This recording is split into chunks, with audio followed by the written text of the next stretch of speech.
Hello everyone, welcome back to a monster book sale find this morning. A surprising one because this is not the typical one that we go to, the big annual one where we go multiple days. This was a smaller, more local library sale, and usually there's a bunch of those throughout the year. They're usually not that huge of a deal, especially for reselling purposes. It's much more like you go, find maybe a few things that you want or you know other people want, and maybe find a few things to sell on.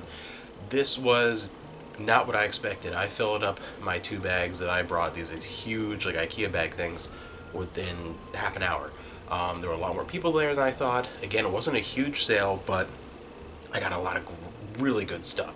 Let's start. A huge bunch of Goosebumps that are over here. Before I get to those, I have right next to me the Warriors series. Pick them up when we find them if they're in really good shape and they're next to nothing. They have to be really, really cheap if they're not for us, if they're for the store. Paperback books, like all the books here and stuff, were 50 cents a piece, and $1 for DVDs, which I'll get to. There was something I found for $1 that blew my mind. But to start, the Warrior series, we usually find one or two every once in a while at that price range. If they're like $2 or $3, we never bother. But stack one and stack two. So just started off, and these were actually the first things that I found, and they were pretty much together. That was the other thing too. While I was able to blast through this sale much faster, this was way more organized than almost any book sale I've ever been to. Found more of these Secrets of Droon. Again, these are more stuff for the store. They were like my much younger siblings, age maybe, but I found almost a complete set of 1 to 31, only missing a few, and then a whole bunch of the larger special edition ones. And as I said, organization-wise, this huge stack, look at this, Secrets of Droon.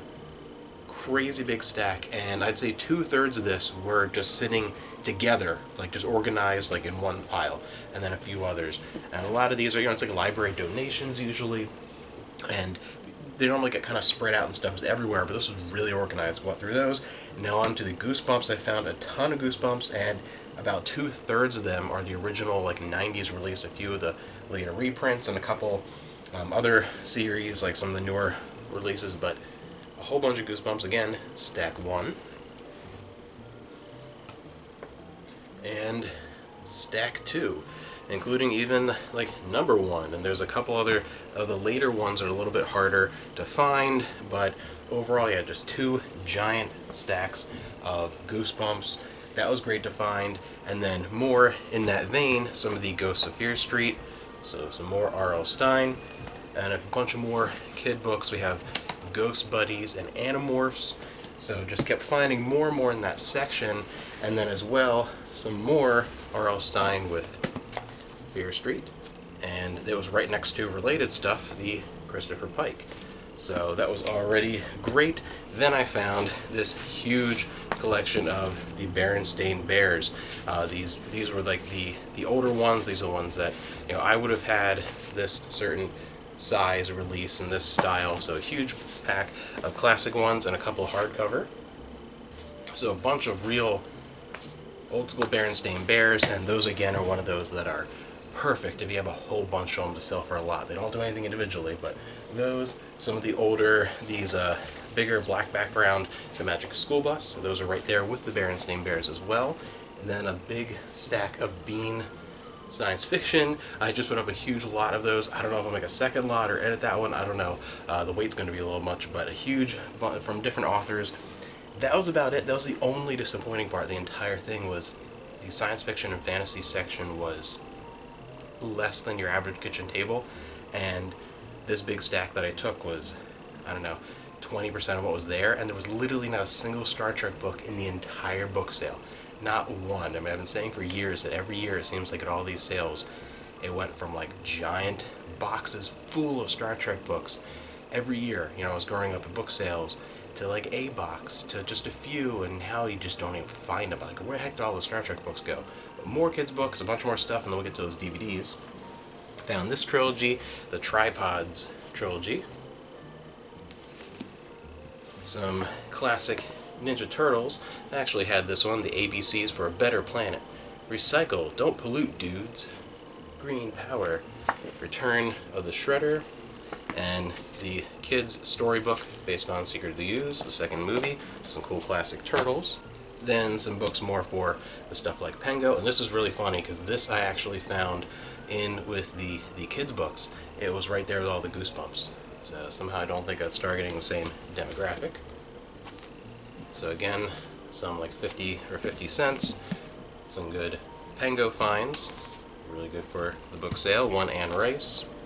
Now on to the DVDs, and here's where I found one thing for us. The entire sale was all stuff for the store. There really wasn't anything that would interest us very much there. You know, we have the complete run original Goosebumps, whatever.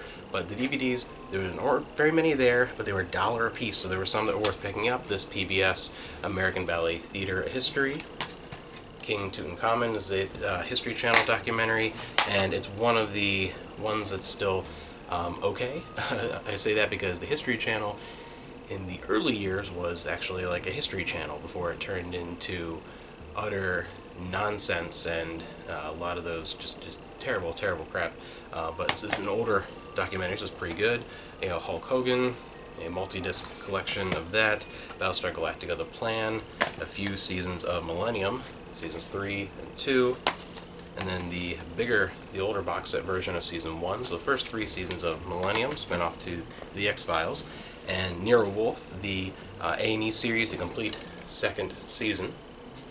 So those were all great. And then the last thing, and this one was exciting because it was $1 a piece, and it was funny because the guy was first checking out, because normally they have at all these book sales one place where they count and add everything up, and then another place where you go to pay. And the one person had to stop the guy because I was about to say something, but he started counting like at this Nero Wolfe set, 1, 2, 3, 4. He's going to charge me for like each individual disc, and the lady's like, no, the DVD is just $1 a piece. And then I was glad she did that, because that means for $1 I got the entire original Ninja Turtles series, the purple box release here. It is like, how many episodes is it? 193 episodes and 3 hours of special features, all 10 seasons. That means it's all the Turtles that I grew up loving, and the last few seasons, the Red Sky years where they kind of changed things up. I was never a big fan of that, but it's cool that they're included in this. I mean, this is a tiny box set for that many discs for this huge collection. That's really cool, but that was a buck because the DVDs were $1 a piece. Yeah, that was an intense morning, and I really wasn't even there very long. I got a lot of stuff, and yeah, I can't believe what I found for those prices. And it was like just cut and run, just go in. Everything was super organized, like I said, and just a weird experience of book sale. I went in expecting to find like not even a quarter of this, so that was a really good start to my morning.